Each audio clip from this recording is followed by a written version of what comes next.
There is a moment, a few hours into a long blackout, when money quietly stops meaning anything. Not because anyone announces it, because the things people actually need stop being things you can buy with a card and start being things someone else already has. This is a video about those things. The 10 items that, when the grid goes down for long enough, become worth more than the cash in your wallet. And by the time we reach the first one, you will probably look at your own house differently. Most people never notice the exact second this shift happens. It is not loud. It is not announced on the news. It happens in kitchens, in driveways, in the dark hallway between a bedroom and a bathroom where someone is patting the wall for a light switch that does nothing. The lights go out. The phone says no signal. And for a few minutes, everything still feels normal. Almost funny. Almost like an inconvenience. Then the first hour passes. Then the second. And somewhere around hour 6, a different kind of math starts running quietly in the back of everyone's mind. Not, what does this cost? But, what do I actually have? And what does my neighbor have that I don't? That is the real subject of this video. Not prepping for the apocalypse. Not hoarding for some imagined collapse. Just an honest, calm look at what economists and disaster researchers have documented again and again after real blackouts in real American cities. The specific, unglamorous items that quietly outrank money the moment the registers stop working and the ATMs go dark. Most families assume their financial preparedness ends with a savings account. That assumption holds up perfectly well for almost every emergency a household will ever face. A medical bill, a car repair, a layoff. It falls apart completely the moment the emergency itself disables the systems that turn money into anything usable. A debit card is not wealth during a blackout. It is a piece of plastic with a number on it that nobody nearby has any way to verify. The grocery store down the street might be standing untouched, fully stocked, lights off, doors locked, simply because the registers cannot run a transaction, and the manager has no practical way to hand out inventory without one. This is the strange paradox at the center of every modern blackout. Abundance can sit on shelves a few hundred feet away, while genuine scarcity unfolds inside people's homes, because the connective tissue between the two, the payment system, is often the first thing to fail. Price anxiety follows almost immediately after that realization sets in. Survivors of extended outages consistently describe the same psychological shift, usually within the first day. An awareness that whatever they already own is now worth more than what they could otherwise buy, because buying itself has temporarily stopped being possible.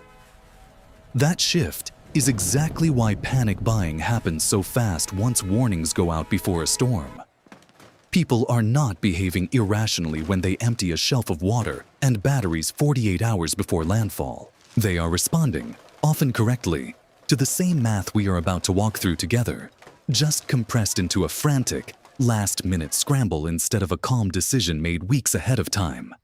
Here is where it gets interesting, and where most people get it wrong from the very beginning. Number 10 is something almost nobody thinks of as valuable, because for 99% of their life, it has been free.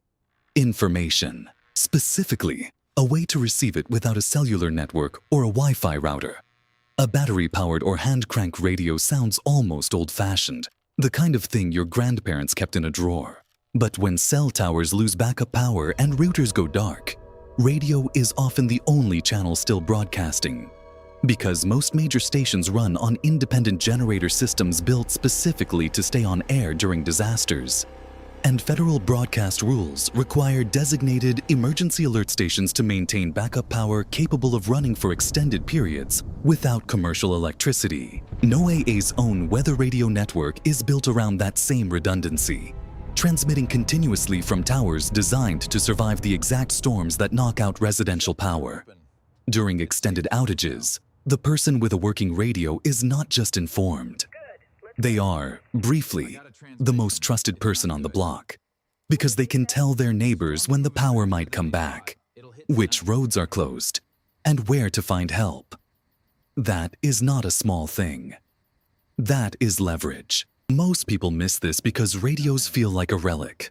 Right up until the moment a smartphone becomes a dead rectangle in someone's pocket, and the only working speaker on the street belongs to whoever still owns one. And that leads to a problem almost identical in shape, but smaller in size. Number 9 is the manual can opener. And this one shows up in disaster survey after disaster survey as one of the items people most regret not having multiples of. Here's the part nobody thinks about.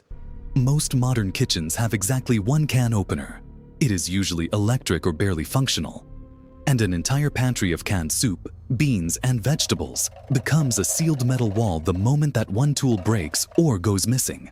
After Hurricane Ike struck the Texas coast in September of 2008, grocery stores across the Houston area emptied out within hours, and government health researchers documented that residents in some neighborhoods went weeks without power as utility crews worked through hundreds of thousands of damaged lines.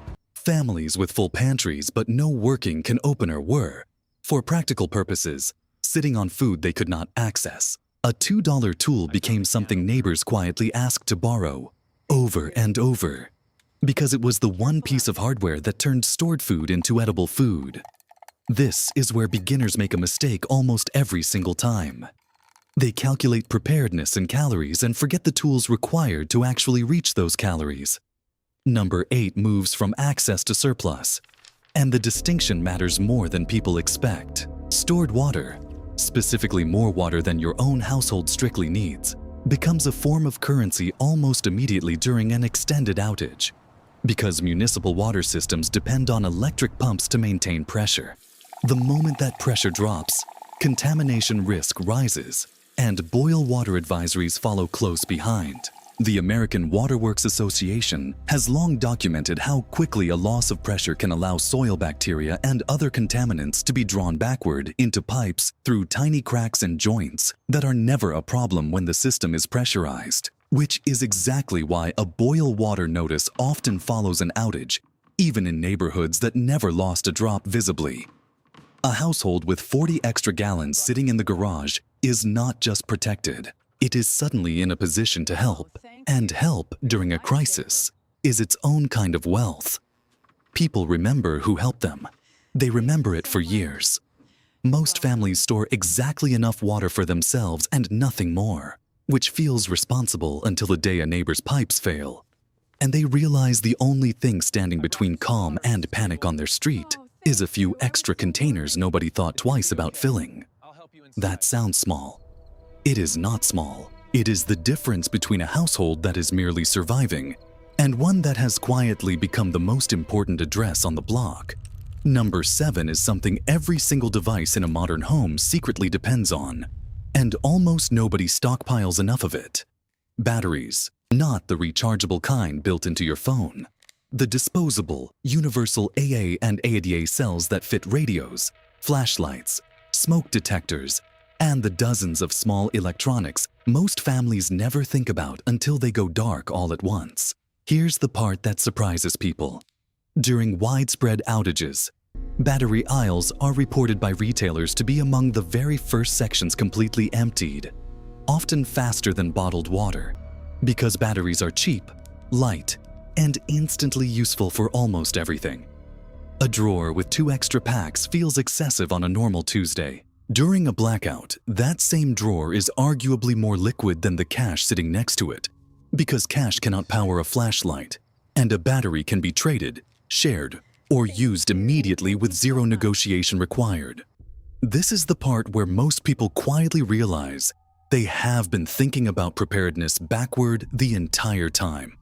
They think about food first. Disaster researchers consistently find that power and light come first, because darkness is what turns ordinary stress into real fear, especially for households with elderly relatives who are more prone to falls and confusion in unfamiliar darkness.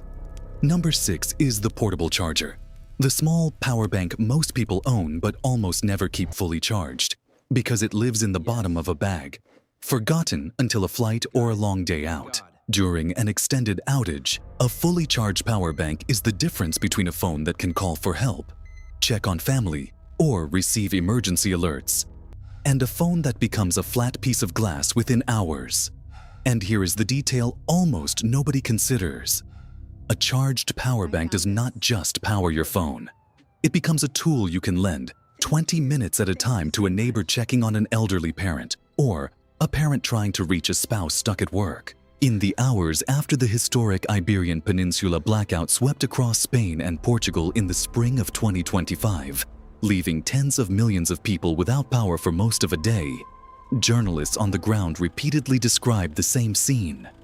People standing in small groups near the rare working car or charge device, simply trying to get one bar of signal out to someone who loved them. By the time everyone notices their phone is at 4%, it is already too late to do anything but panic. The smart move happens earlier, quietly, before the outage even starts. Number 5 raises the emotional stakes considerably. Because this item is not about comfort. It is about survival in the medical sense of the word. Prescription medications and basic over-the-counter pain relievers become, almost overnight, some of the least replaceable items in any home. Pharmacies depend on refrigeration for certain medications, on computer systems for verifying prescriptions, and on the power grid for almost everything in between. Many people do not realize that even a pharmacy with the physical medication still sitting on its shelf often cannot legally dispense it during an outage, because the verification system that confirms dosage, insurance, and prior authorization runs through the same network connection that just went dark.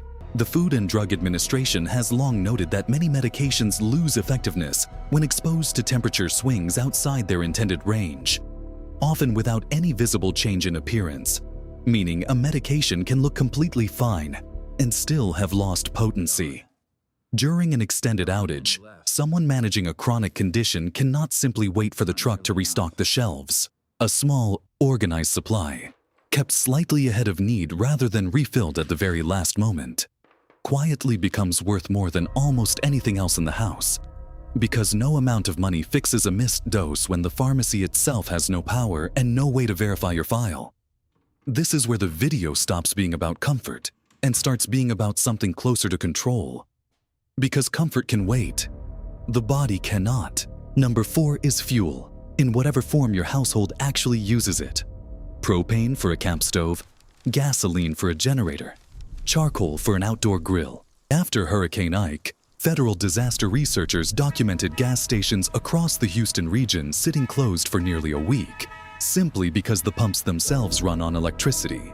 And the lines that formed at the handful of stations that did have backup power stretched for blocks, with deliveries arriving only once a week in the hardest hit areas. Some cities even imposed overnight curfews in the days afterward, partly to manage exactly this kind of scarcity-driven tension on the roads. Fuel is one of the only items on this list that cannot be substituted with willpower or improvisation. Without it, stored food cannot be cooked, water cannot be boiled to make it safer to drink, and a cold house stays cold. There is an important caution that belongs here too. Any fuel-burning equipment, especially a generator, has to run outdoors and well away from windows and doors, because carbon monoxide has no smell and no color, and federal health agencies have tracked it as one of the most preventable causes of injury after storms, specifically because people bring generators indoors or too close to the house out of simple desperation to stay warm or keep food cold. Most families think of fuel as something they buy when the tank gets low. After watching how fast it disappeared in Texas in 2008, many households learned the opposite lesson. Fuel needs to be stored ahead of the need, in small, safe, properly contained amounts, because by the time the lines form, it is already gone. And this is where the list stops being about practical inconvenience and starts becoming something closer to social truth. Number 3 is physical cash itself. And this is the one that confuses people, because the entire video has been building toward things that replace money. And now money shows back up on the list. Here is the twist nobody expects. Cash does not disappear in value during a blackout. It collapses in usefulness almost everywhere except the one place it still works. A small, local seller who has no power either, and therefore no card reader, no internet connection, and no way to process anything except bills and coins handed directly across a counter. Federal Reserve research on consumer payment habits has repeatedly found that cash usage rises sharply during emergencies, specifically because it remains the only payment method that requires no electricity, no signal, and no functioning system on either end of the transaction. And the Fed's own ongoing surveys of how Americans pay for things have noted that reliance on cash is consistently heavier among older adults and rural households. Exactly the populations most likely to face longer outages and fewer backup options in the first place. During the 1977 New York City blackout, a single night without power that stretched into 25 hours, multiple federal reviews documented how quickly normal commerce broke down once card systems and registers went dark, with widespread looting across dozens of neighborhoods as some residents seized what they could not buy. Cash alone did not stop that night from happening, but in the calmer, more common blackouts that follow storms and grid failures across the country every year, the households who kept a modest amount of small bills on hand were consistently the ones still able to buy ice, fuel, or supplies from the rare local store, still managing to operate by hand. Here is the part nobody thinks about. Cash only works if it already exists in the house before the outage starts. Banks close. ATMs run on the same grid as everything else. The time to have it is now. Quietly, in a drawer, not in a line outside a dead machine. Number 2 moves away from anything you can hold in your hand and into something closer to identity. A practical skill. Basic first aid. Knowing how to safely run a generator without risking carbon monoxide exposure. Knowing how to purify water. Knowing simple home repair. Even something as ordinary as cooking a full meal without a stove. Disaster researchers at institutions like the University of Delaware's Disaster Research Center have spent decades documenting a consistent pattern after major outages. Neighborhoods with higher levels of practical skill and mutual familiarity recover faster and experience fewer secondary injuries and conflicts than neighborhoods where residents are equally well stocked but isolated and unskilled. A skill cannot be looted. It cannot expire on a shelf. It cannot run out of batteries. The person on a street who knows how to safely treat a burn, splint a sprained ankle, or get a generator running without poisoning the household becomes, almost instantly, more valuable to that street than anyone holding a stack of bills. This is the part where the video stops sounding like a shopping list and starts sounding like something else entirely. Because what we are really describing is not a pile of objects.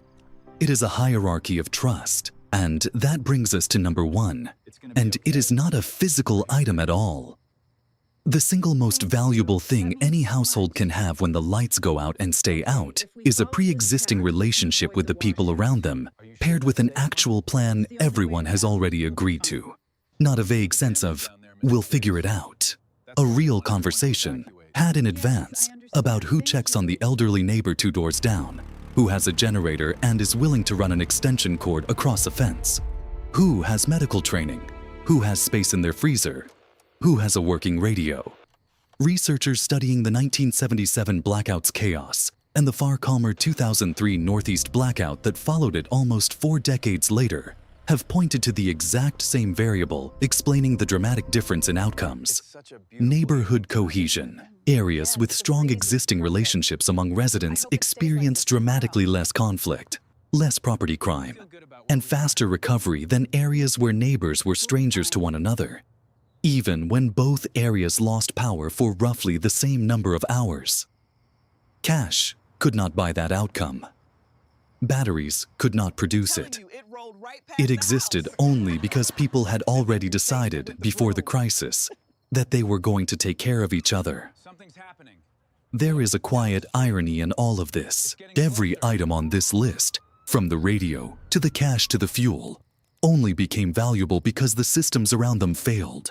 The one thing on this list that never depends on the grid at all is the relationship between 2 households who already know and trust each other. It does not run out. It cannot be looted.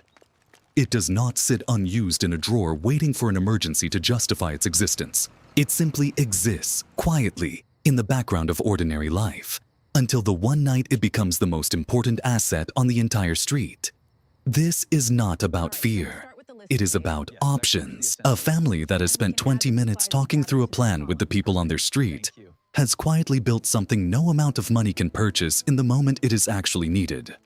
A small local economy of trust that activates the second the power fails, instead of being negotiated for the first time in the dark. Preparedness is not panic. Panic is what happens when none of this groundwork was ever laid, and a household is left guessing, room by room, what they actually have and who they can actually count on. The goal has never been to live in fear of the next outage. The goal is to make sure that when it happens, your family has options while everyone else around you is just beginning to realize what they are missing. And if these are the 10 things that quietly outrank money the moment the grid goes down, the next question is the one almost nobody answers honestly, until it is too late. How long can a pantry that looks completely full actually last once the refrigerator stops running and the stores stop restocking?